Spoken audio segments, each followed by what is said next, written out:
नमस्कार दोस्तों, मेरा नाम प्रोफेसर कुलविंदर सिंह है और मेरे साथ डॉक्टर पीयूष भारद्वाज हैं जो कि एब्रेन ग्लोबल सॉल्यूशंस के सीईओ। आज एक बहुत अच्छा विषय लेके हम आपके सामने आए हैं। आज की डेट में जो बाहर विदेशों में अपने बच्चों को भेज रहे हैं, दो ही रीजन से भेज रहे हैं कि या तो पढ़ाई करके अच्छे से वो वहां सेटल हो जाएं या फिर वहां पर डायरेक्ट काम करने के लिए जाएं और काम करके वहां पर अपने आप को इस्टेब्लिश कर दें। तो आज का जो विषय रहेगा उसमें हम दो चीजों को समझने का प्रयास करेंगे, एक वर्क वीजा, एक स्टडी वीजा। तो इनको बताने से पहले मैं एक छोटी सी बात आपको बताना चाहता हूं। ये 100% हमारे ऊपर डिपेंड करता है कि हम किस चीज को कैसे चुने, लेकिन उसमें अगर हम उसकी बारीकियों को पकड़ के उसको जानने के बाद अगर स्टेप अप करते हैं ना, तो फिर हमारे को बाद में पश्चाताप नहीं होता। आज की डेट में क्या है कि हमारे को नॉलेज नहीं है, कोई स्कूल, कोई कॉलेज, कोई इंस्टीट्यूट इस बारे में कंप्लीट नॉलेज नहीं दे रहा, इसलिए इसका फायदा बहुत सारे लोग, अनवांछनीय लोग इससे कर रहे हैं। तो हमारी कोशिश रहेगी ऐसी एक सीरीज ही आगे चलती रहे।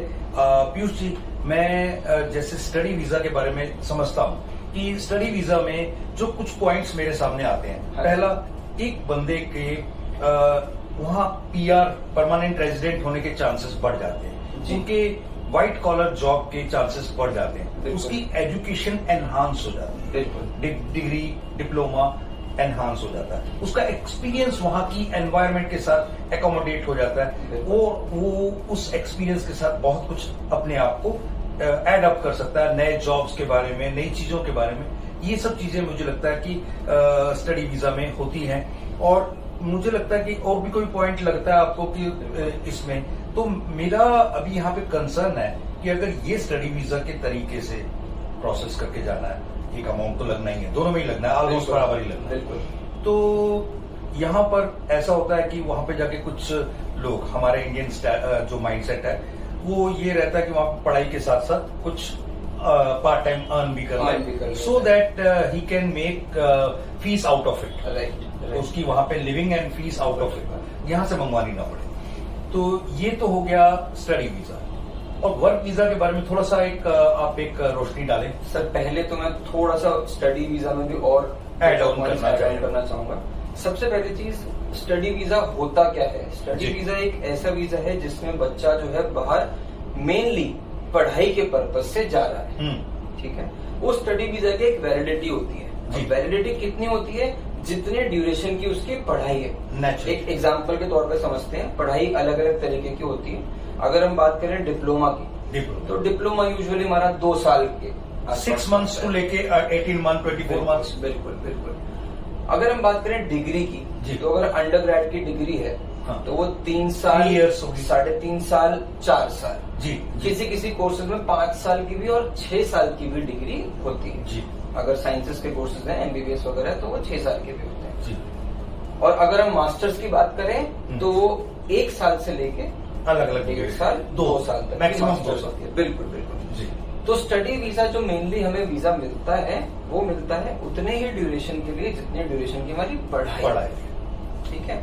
उसके बाद हम जिसको बोलते हैं पोस्ट स्टडी वर्क वीजा जी, वो हमारा डिपेंड करता है country to country, course to course, कौन सा कोर्स हमने परस्यू किया है, उसमें पोस्ट स्टडी वर्क परमिट कितना है हमारा, किस कंट्री में है, उसके पोस्ट स्टडी वर्क परमिट के क्या रूल्स हैं, क्या रेगुलेशंस हैं, हमें कितना मिल सकता है, कितना नहीं मिल सकता।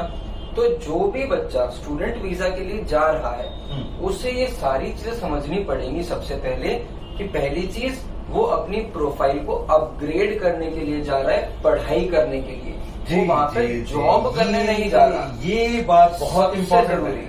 और वो उसका फोकस आउट हो जाता है, वो पार्ट टाइम के लिए जाता है। क्या प्रॉब्लम हो रही है, एजेंट्स जो है वो उनको ये कहते हैं, अरे पढ़ाई के लिए चले जाओ और वहां पे काम इतना कर लेना कि आपकी सारी फीस निकल जाए। ऐसा होना एक बहुत रेयर केस है जिसमें ऐसा होता है।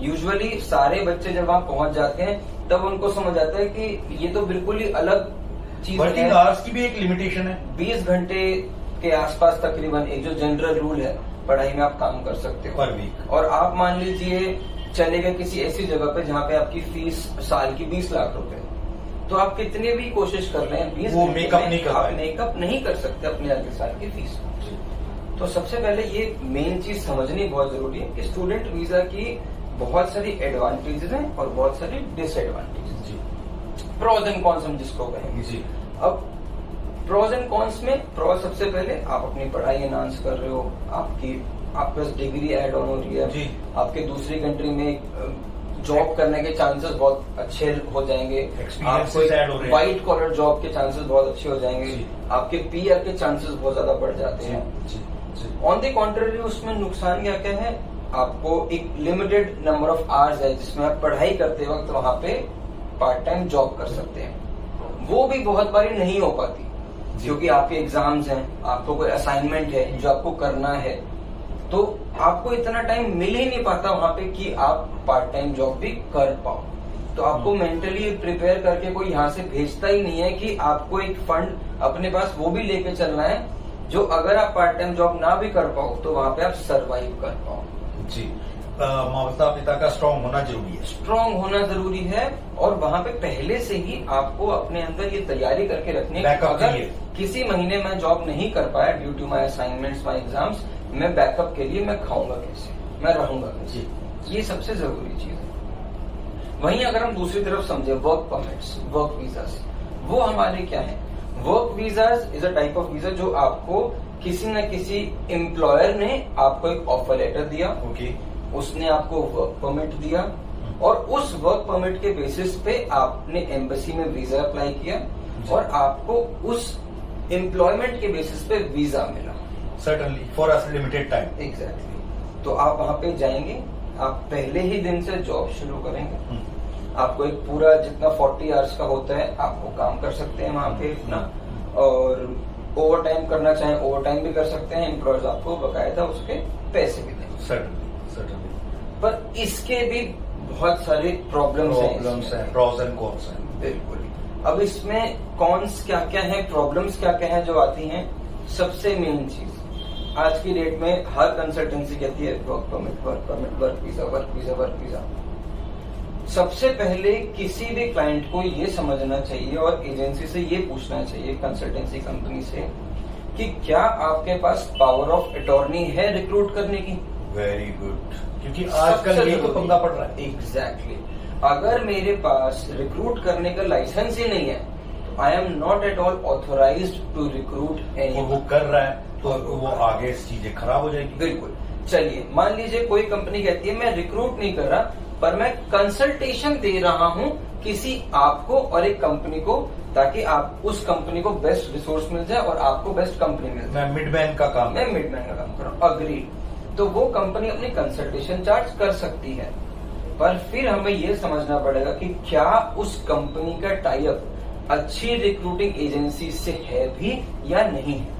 मे बी वहाँ की एक अच्छी कंपनी के साथ हो, Exactly. डायरेक्ट अच्छी कंपनी के साथ तो हो भी नहीं सकता क्योंकि वो लाइसेंस ही नहीं। लाइसेंस नहीं है तो डायरेक्ट कंपनी से तो नहीं हो सकता, डायरेक्ट रिक्रूटिंग एजेंसी से टाई अप जरूर हो सकता है। सर्टन। तो अगर किसी भी कंसल्टेंसी कंपनी का अच्छी रिक्रूटिंग एजेंसी से टाई अप है तो हम फिर भी कह सकते हैं कि हाँ हम उनके पास जा सकते हैं। Otherwise we end up in a fraud, हमारे साथ पैसा लिया जाएगा हमसे, बहुत सारे पैसे लिए जाएंगे और एंड में हमारा वीजा नहीं लगेगा क्योंकि डायरेक्ट किसी भी कंपनी से टाई अप था ही नहीं जिस एजेंसी के पास हम गए थे। ये बहुत इंपॉर्टेंट बात आपने कही है। मैं किसी एजेंसी के ऑफिस में जाता हूँ, मैं शानदार उसका फर्नीचर फिक्सचर बिल्डिंग में अच्छा सब कुछ, बाहर बड़े बड़े बोर्ड देखता हूँ, तो मेरी हिम्मत नहीं होती मेरे को पूछने की कि यार आपके पास ये लाइसेंस है, ये पर्टिकुलर ऑथराइजेशन है।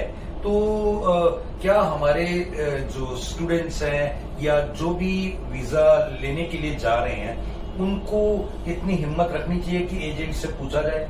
बिल्कुल रखनी चाहिए सर। बिना आप इंफॉर्मेशन, बिना समझे, बिना जाने किसी भी कंसल्टेंसी पे या किसी भी एजेंसी पे भरोसा बिल्कुल ना करें। सबसे पहली चीज जो एक बेसिक चीज है आज की डेट में वो एक वेबसाइट।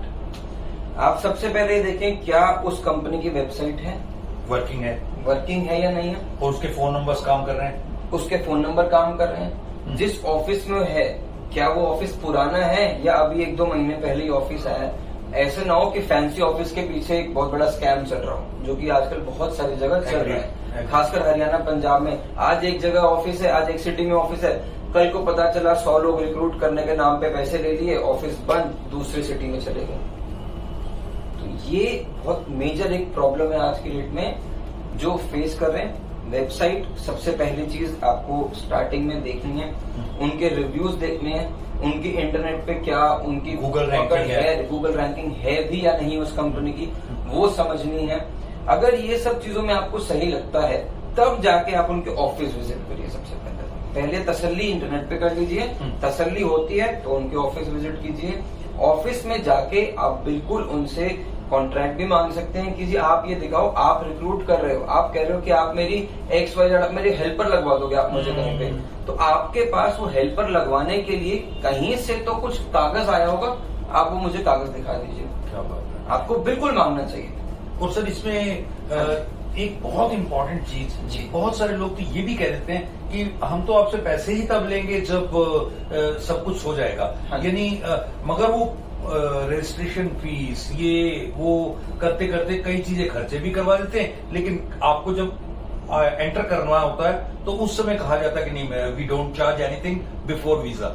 एग्जैक्टली, आपको सारी चीजें आप कंपनी से एग्रीमेंट लिख के ले लीजिए कि क्या क्या मेरे खर्चे होंगे, कितने कितने होंगे, कितने मेरे टैक्सेस होंगे, मेरा बेस प्राइस कितना है, इसके अंदर आपके क्या क्या सर्विसेज इंक्लूडेड होंगी। बाई चांस अगर मेरा वीजा नहीं लगा तो मेरे को कुछ मिलेगा वापस या रिफंड नहीं मिलेगा, अगर मेरे से कुछ लिया गया तो क्या मुझे कुछ मिलेगा या नहीं मिलेगा। तो ये सारी चीजें हमें पहले से ही एक रिटर्न एग्रीमेंट लेके रखना चाहिए। और एक मेन बात मैं आखिर में आपसे पूछना चाहूंगा, वीडियो लंबा ना हो, लेकिन मैं ये भी चाहता हूँ कि मेरे सुनने वाले सभी दर्शकों को ज्यादा से ज्यादा कंटेंट वैल्यू मिले। ब्लू कॉलर जॉब्स या व्हाइट कॉलर जॉब्स, किसके लिए हमें अपने बच्चे को या अपने पार्टिसिपेंट को तैयार करना चाहिए? क्योंकि चाहत तो सबकी होती है कि मैं वहां पे लेबर का काम ना करूं, लेकिन यहाँ दोनों चीजों में अंतर भी और दोनों चीजों की प्रेफरेंस भी किस बेसिस पर करनी चाहिए? देखिए, सबसे पहले तो हम समझते हैं आज की डेट में क्या होता है, जब हम यहाँ पे अपनी पढ़ाई कर चुके होते हैं, लेट्स सपोज हमने एक डिग्री खत्म कर ली, हमने स्कूलिंग खत्म कर ली, तो कहीं ना कहीं हम अपने आप को एक सेमी स्किल्ड की कैटेगरी में डाल सकते हैं। ठीक है। अब मान लीजिए हम वहाँ पे पढ़ाई करने के लिए जाते हैं, तो पढ़ाई करने के बाद हम एलिजिबल हो जाते हैं एक अच्छी व्हाइट कॉलर जॉब के लिए, अगर हम अच्छे पढ़ाई के लिए जा रहे हैं। एक एग्जाम्पल के तौर पे मान लीजिए हमने बीटेक कर ली, बीटेक के बाद हम MS के लिए जा रहे हैं बाहर, तो MS के बाद हम एक काफी अच्छी कंपनी में एक जॉब हासिल करने के लिए एलिजिबल हो जाएंगे। तो उसके लिए हमें अपनी प्रोफाइल को इस तरीके से बिल्ड करना पड़ेगा कि हमारा लिंक्डइन का प्रोफाइल अच्छा हो, हमारे पास प्रोजेक्ट्स अच्छे हों, हमारा इंटर्नशिप का एक्सपीरियंस अच्छा हो, हमने काम अच्छा किया और हमें खुद से काम काफी अच्छा आता हो, ताकि कंपनीज हमें रिक्रूट करें। राइट। पर वहीं अगर मुझे ये महसूस होता है कि मेरी प्रोफाइल बहुत अच्छी नहीं है, मुझे लगता है कि मैं पढ़ाई में एक एवरेज बच्चा हूं, तो एक एवरेज बच्चा दोनों जगह की कोशिश कर सकता है।